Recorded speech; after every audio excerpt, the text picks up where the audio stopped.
up, guys? It's your boy, Barca Boy 103. Today we're going to be reacting to the Barcelona news over the past 24 hours. Firstly, on Raphinha. Barcelona have now matched the bid of Chelsea, the package should I say, for Raphinha, and now Leeds and Barcelona are in advanced negotiations for the sale of Raphinha in the next few days, pending of course the activation of the second economic lever. Alongside Raphinha, and the priority for Barcelona this summer is to reinforce the defense with two new fullbacks. Of course, on the right hand side the priority is Azpilicueta, on the left hand side the priority is Marcos Alonso. Both deals are on the right track, but at the moment it's not imminent. Both players will go out on tour with Chelsea, and looks like the deals will be happening later on in the window. Both players want to come, their lawyers are working on it, Barcelona are working on it as well, and also Chelsea do want to sell, but they want to get replacements first, and also Barcelona want to get them for the right price. In the end, these deals will most likely happen, but not really imminent, I would say, in the next couple of days. Now, of course, with players coming in,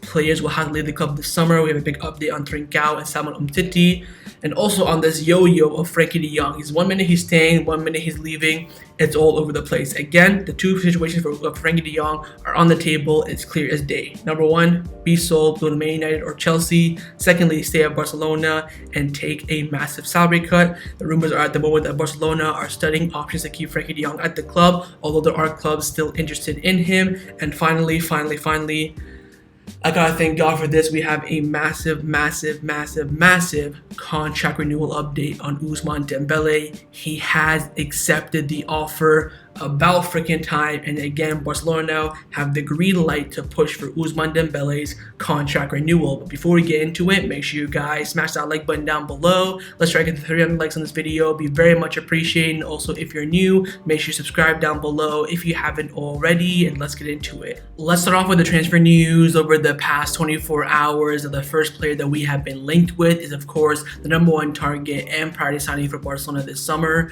Robert Lewandowski. First coming in from Sport, they've come out saying that Barcelona have made a €40 million plus €10 million offer for Lewandowski 10 days ago, to which Bayern Munich have not yet responded. Barcelona are clear they will not increase it, and believe that Bayern Munich will negotiate, and Robert Lewandowski will eventually arrive. So again, in Germany, we're hearing that the Bayern Munich reject that offer, but in Spain, they're still saying, look, we have not gotten an answer. And also, of course, Juan Laporta confirmed it in Franck Cassier's presentation and press conference, saying that, look, we sent an offer to Lewandowski, and we still haven't gotten a response quite yet. Now, Ben Jacobs from CBS Sports came out saying that Lewandowski has made it clear he's willing to wait the entire transfer window to make his move to Barcelona happen. His only focus is Barcelona, and he has informed this to Bayern Munich.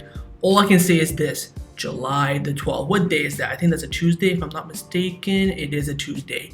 This Tuesday coming up, that's going to be a hot day for the whole entire Lewandowski operation. If he shows up, I think the deal will not happen. But if he stays home, I expect the deal to be absolutely imminent. From Bayern Munich, it'll look bad, and also for Barcelona, it'll look bad as well. Keep in mind that Barcelona also don't want Lewandowski to go on strike either, because that's a bad image on our club as well, and that'll make negotiations with Bayern Munich very difficult. So I have to wait and see with Lewandowski. Again, we're still in the race, still negotiating. Of course, Bayern Munich have set their price for €50 million, which of course Barcelona have not reached yet as a fixed price. Again, it's all mind games, but July the 12th will be absolutely key. Now, along with Lewandowski, another priority in the attack for Barcelona is, of course, Raphinha, and his deal is on the verge of completion. It is so imminent to the point all we have to do now is just pay Leeds, activate that second economic lever. Bada bing, bada boom, Raphinha is a Barcelona player. Now, Ben Jacobs came out saying that Barcelona's offer for Raphinha now matches that of Chelsea. The base fee is still a little bit less,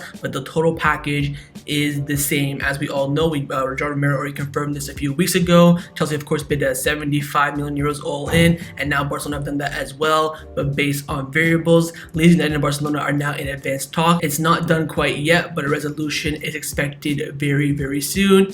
Now here's the big one, boys. We got it now from Fabrizio Romano. He's come out saying in the last 24 hours, Barcelona have approached Leeds again and made a new verbal offer close to €60 million fixed plus variables. There is no full agreement with Leeds yet, but they are getting closer.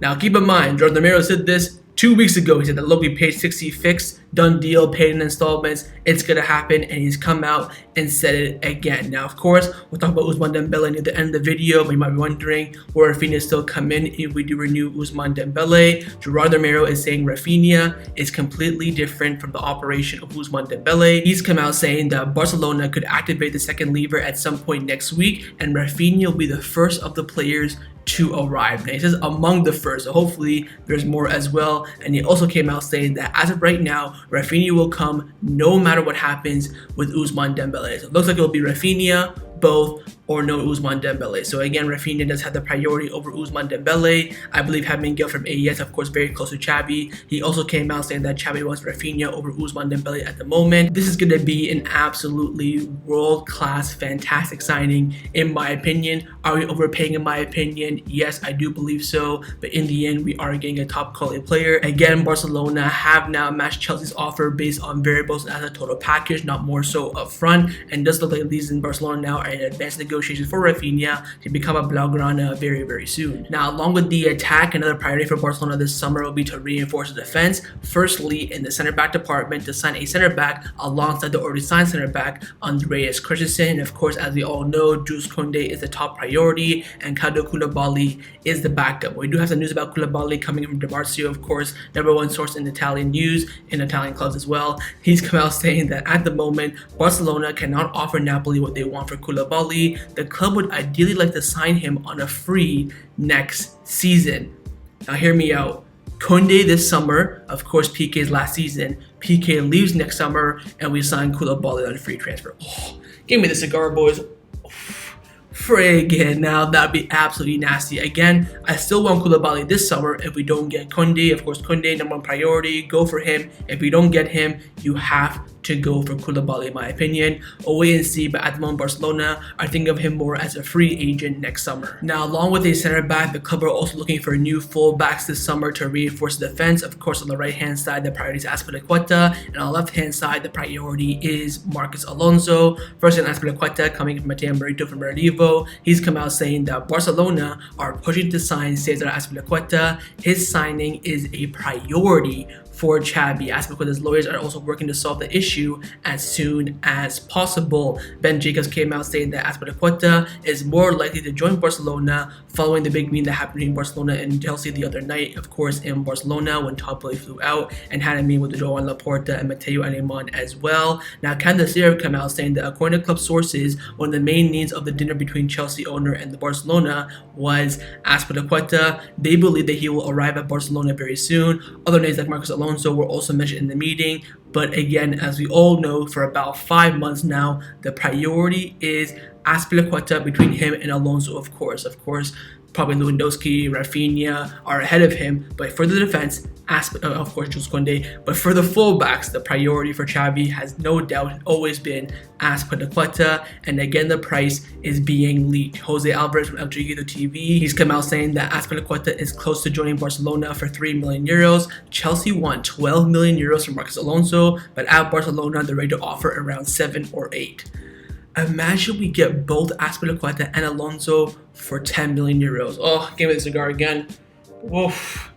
We're balling, absolutely balling. Again, not the ideal signings, of course, but it's the players who the manager wants. You have to back Xavi. If they flop, it's on themselves and also on Xavi as well because he wanted them. And again, if he wants them, you have to deliver. So we'll have to wait and see. But again, at the moment, Azpilicueta and Alonso is not imminent. We're hearing right now that Azpilicueta is going on the tour with Chelsea. He won't be joining before then. So again, he'll go on tour, still have to negotiate. But at the moment, everything is on track. Let's now discuss the players who have been rumored to leave Barcelona over the past 24 hours. First, of course, the main candidate with the most revenue for Barcelona in sales, singly himself, it is Frenkie de Jong. And his future over the past 24 hours has been all over the place. He's staying, he's going, he's staying, maybe he's going, blah, blah, blah. Let's run through it. Firstly, having Miguel, of course, in terms of transfer news, not that great, but still is very close to Xavi. And over the past few days, he has been getting a lot right. He's come out saying that Barcelona have made a decision to sell Frenkie de Jong regardless of whether or not Bernardo Silva can be signed. Frenkie is not willing to accept the important salary cut that will be required for him to stay. Barcelona believe that Busquets, Pedri, Gavi, Kessié, Nico, Sergi Roberto, and Pablo Torre are enough options to cover the midfield for next season. I mean, so you're telling me we're willing to downgrade the squad just to cut Frenkie's salary up? I mean, it makes sense, I get it, but at the end of the day, in my opinion, the way I look at it is we're making an unnecessary downgrade for no reason. But then again, he's on 400k a week, man. If he doesn't want to cut it, I understand, but you've got to get Bernardo, man. Jordan Romero said the other day he's going to be available for 70. You're telling me if you sell Frenkie for 65, you can't chuck in an extra 5 and get Bernardo? Like, come on. I hope Miguel's wrong on that, but then again, he has been doing pretty well over the past few days. Now we have some more encouraging news, of course. Firstly, DeMarcio, again, one of the top journalists in the world, he's come out saying that Barcelona are now trying to find a new solution which would prevent the sale of Frenkie de Jong. And also, Rob Dawson from ESPN, Man United correspondent, he came out saying that delegates remain ongoing over Frenkie de Jong, but there remains uncertainty at Manchester United about whether a deal is possible now. So now we're hearing that, Barcelona want to keep Frenkie de Jong. They're studying ways to do it. Maybe if he doesn't want to take a salary cut, is there any other way we can do it? That's now apparently an option on the table. Can the Cesar come out saying the environments of both Frenkie de Jong and even Des, we're just chucking Des in there as well, say that the player wants to stay at Barcelona. Now on Des, it's coming out now that he's going to be staying. It'll be him and Azpilicueta for the right back position. Thank God. But for Frenkie de Jong again, all we're hearing is he wants to stay. Even Coleman came out speaking to the media, I think it was yesterday, maybe even today. I forget when, because this guy talks absolute nonsense. He said that, look, I called Frenkie de Jong the other day. He told me he still wants to stay at Barcelona, so we'll wait and see on Frenkie. But again, now the club are studying options to keep him at the club. Fernando Porta from Deportivo came out saying that Chelsea dream of signing Frenkie de Jong, but they have not contacted him yet. No one from Barcelona has asked Frenkie de Jong or any other player to reduce their wages yet. That for me is very key. So no contact with Piqué, Busquets, Jordi Alba, or Frenkie de Jong. Those are the 4 main players who have to reduce their salary. Of course, Lewandowski, Raphinha, all new signs will come in on that salary limit. And of course, Cesar Roberto reduced his salary with that contract renewal. Finally, Sport have come out saying that neither Frenkie de Jong nor his agent seem to want to negotiate with Manchester United or Chelsea. Barcelona does not want to sell him either unless there's an economic need, and de Jong wants to continue. So now we're hearing, look, the club want to keep Frenkie, but he's got to cut his wages. I mean, sky is blue, grass is green. We'll have to wait and see with this again. If Man United flop on this, 3 months almost of negotiation, they can't even sign Frenkie de Jong. That's going to be so embarrassing on them. I still think in the end, the deal to Man United will happen. The question now for me is, how much money we're going to get, and also will we sign Bernardo Silva? But again, I told you guys this a few weeks ago, I'll say it again. If we keep Frenkie de Jong, I'm happy. If we sell him and get Bernardo Silva, I'm happy. But I'm expecting one of Frenkie or Bernardo Silva to be in the midfield for next season. If neither of them are there, I will be fuming. Now, a player who Barcelona are desperate, and I mean so freaking desperate to get rid of this summer, is Samuel Umtiti. We all thought we were safe. He's going to go out on loan to Rennes in the Ligue 1. The Blade deal now is freaking collapsed. Fabrizio Romano came out saying that Rennes have debts regarding Samuel Umtiti and have made an opening offer for around 10 million euros for Benfica center back Morato, whatever his name is. I don't really care. I mean, come on. We can't beat this guy, man. We just can't beat this guy. I'm sick and tired of Umtiti just still being a Barcelona player. We got rid of Lenglet. By the way, Lenglet to Tottenham, official done deal. 1-year loan. We still know what the salary division is. It wasn't released by Barcelona. It's on the community page if you want to go see more details. On Umtiti, man, he's gotta go. I'm begging any club. You know, Benfica, just take him. Freaking Rennes, just take him, please. We'll wait and see on Umtiti again. Hopefully, we know for a fact he has multiple offers, but the Rennes one he's really pushing. We were hearing that he was in France, waiting for the deal, waiting for Barcelona and Rennes to reach an agreement. But now Rennes have pulled out after having doubts about his freaking fitness. Sky is blue, glass is green, same crap every single window. Wait and see on Umtiti, but at the moment there is no imminent departure. But a player whose loan exit is imminent in Barcelona is the exit of Francisco Trincão to Sporting Lisbon. Now reports coming in from Portugal are saying that Trincão will initially join Sporting Lisbon on loan if he plays 90 minutes in 15 matches. The 20 million euro buy option would become an obligation. So Sporting, Trincão, done deal between Barcelona. He will go on loan for the rest of the season. The entire salary, 100,000 euros per week, will be covered by Sporting, and there is a 20 million euro buy option. But if he plays 90 minutes in 15 matches, it becomes a buy obligation. Now, of course, Sporting can just not play him for these games and then they can just get away with it. That is very possible, but we'll wait and see on it. Again, I'm not too happy about this. I would have done a 2-year loan with the obligation to buy just to get rid of him, but there is still a chance that he'll come back to Barcelona next summer, so we'll wait and see on that. But again, Trincão to Sporting Lisbon on loan is very, very, very imminent. Let's now discuss some contract renewal updates around the first team at Barcelona. It might be the final time I say this. Please, God, please.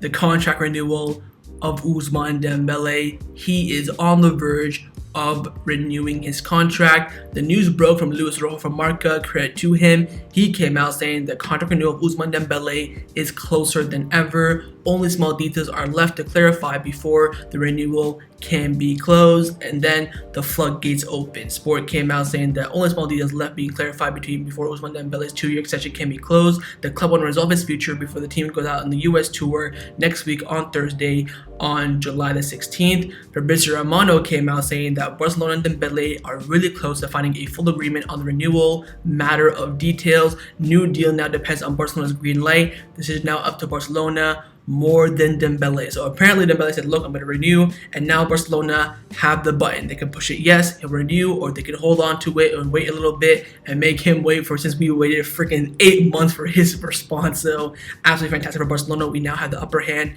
in the Dembele renewal. Fernando Porto from Deportivo came out saying Dembele and Barcelona have reached a basic agreement, and it only remains for the sporting management to get the green light to validate it. He will sign until 2024, will have the same salary as Ansu Fati, with of course a 40% reduction on his current salary. Juan Martín Alberto Roque from Relevo came out saying that Ousmane Dembele's renewal represents a reduction of between 30 and 40% of his current contract. Depending on his participation and performances, he could receive some variables that would cushion this reduction. So again, base salary, 40% reduction. If he gets injured and stuff like that, we don't have to pay him extra. But if he plays, performs well, goes and assists, his salary will increase. As we all know, we knew this back in bloody October, for crying out loud. So no surprise here, in my opinion. Here's a big one though. RMC Sport came out saying that FC Barcelona and Ousmane Dembele are very close to an agreement for the renewal. Only small details left. The decision on his renewal now depends on Mateu Alemán. The man, I got a water bottle here. Man has the green light for Dembele. All his go boop, renew. It's so nice to see that Mateu Alemán now is in full control of this situation, because now Ousmane Dembele came crying back to Barcelona. Here's the big one though. Gerard Miro came out saying that Ousmane Dembele personally, with respect to his agent, decided to accept Barcelona's renewal offer.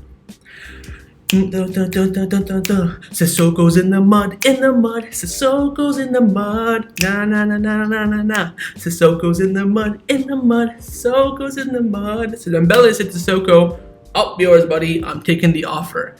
It's world class. It's just all falling in track for Barcelona. It is perfect. But of course, there's still some debate internally at Barcelona. Again, we have not given the green light yet for Ousmane Dembele's renewal, because now the big question is, what do we do? Focus on Raphinha, Dembele, or maybe even both? There's still a big question mark about that. Fernando Porto from Deportivo came out saying that until a few days ago, Barcelona maintained they want to cap both Raphinha and Dembele, but recently things have changed and the club now can only have one of them. Barcelona trying to get Raphinha while Dembele keeps everyone waiting.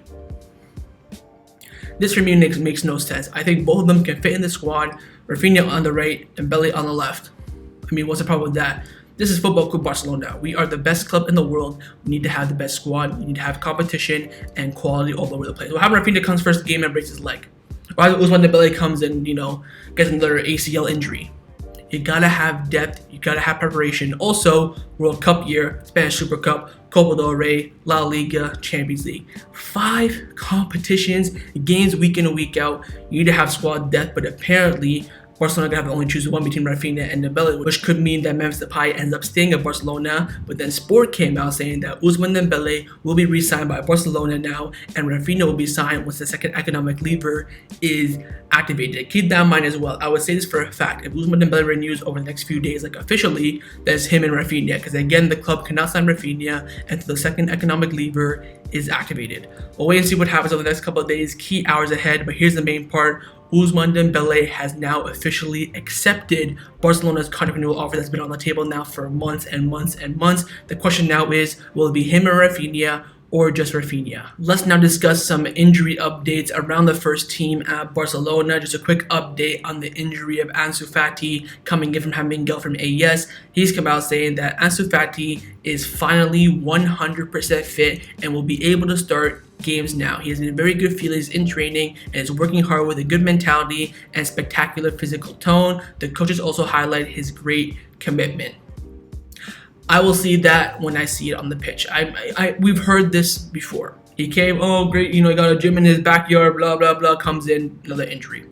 I'll wait and see on this, but of course, I'm so happy for Ansu Fati. I love Ansu Fati. I want to see him on the pitch playing week in, week out. But unfortunately, I've not seen that since under Ernesto Valverde before the pandemic. So we'll wait and see on Ansu. But again, now we're hearing that he's 100% fully fit. Of course, a few weeks ago, we were hearing that, oh, he's still not fully fit yet. Didn't play for Spain, yada, yada, yada. But now, 1000%, ready to go, and hopefully, no more injuries. Now, the final topic that I want to discuss before I end off this video is give you guys an update surrounding Barcelona over the past 24 hours, mainly around the sale of BLM and, of course, the activation of the second economic lever. Now, Mundo Deportivo have come out saying that Barcelona will not sell any part of Barcelona's licensing and merchandising and will continue to own it. In fact, they want to cross over 100 million euros in earning from BLM just this year alone, and the record for the whole entire history of the club right now is 63 million euros in a year. And Barcelona are also planning on opening their first official store in Madrid very soon. The sale of 25% of the television rights will be enough to get the financial situation back on track. The sale of 10% is already executed, and the rest of the 15%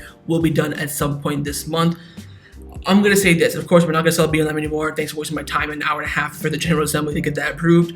All I'm going to say is this: the 15% that we still have remaining for the second economic lever, if that's not activated by the end of next week, it's not going to be active by the end of this month. Again, since João Laporta has come in, God bless him, he's done so well, but everything he's done is last second. Didn't renew Messi's contract last second, so Griezmann last second, elections last second, General Assembly last second, approved the deals last second. All this stuff has been last second since his tender come in, but again, he's done them all, credit to him, it's all been last second. I'm going to say this, let me just pull the calendar real quick. July 17th. If it's not done by then, it's not going to get done until July 31st. I will tell you guys that for a fact. So let's see for Barcelona. Again, the second economic lever is needed pronto. There are reports coming out from Mundo Deportivo saying that, oh, Raphinha, Lewandowski, Azpilicueta, Alonso, they don't want to wait anymore. Barcelona have to activate that lever soon or else they're going to go to other clubs. Tranquilo. Players want to come. This is the best club in the world. That's why we support it. That's why we love it. We'll wait and see. But again, the club need to step up very, very soon and activate this lever as soon as possible. We're still hearing it's going to be very, very difficult. But in Laporta, we trust. So that was my reaction to the Barcelona news over the past 24 hours. Hope you guys enjoyed this video. If you did, make sure to leave a like. And of course, leave me your thoughts down below in the comments on everything we discussed. The main thing on it, firstly, is about Raphinha. Of course, he's going to be a fantastic signing, a fantastic player. But what are your thoughts on Barcelona matching the package of Chelsea of around 70 million euros? Do you think Raphinha is worth that? Secondly, on Azpilicueta on Alonso, what are your thoughts about their deals happening? Do you think they'll happen soon? And how much in total do you think we'll spend on the pair of them? Thirdly, on bloody Frenkie de Jong, his future is all over the place. What would you prefer? Him to stay with a salary cut or be sold to Manchester United and have the risk of not getting Bernardo Silva as that replacement? And finally, your thoughts on Ousmane Dembele finally accepting Barcelona's contract renewal offer that has been on the table for months now. And of course, make sure you guys subscribe down below if you haven't already. And I'll see you guys next time on the channel. Take care and Forza Barca.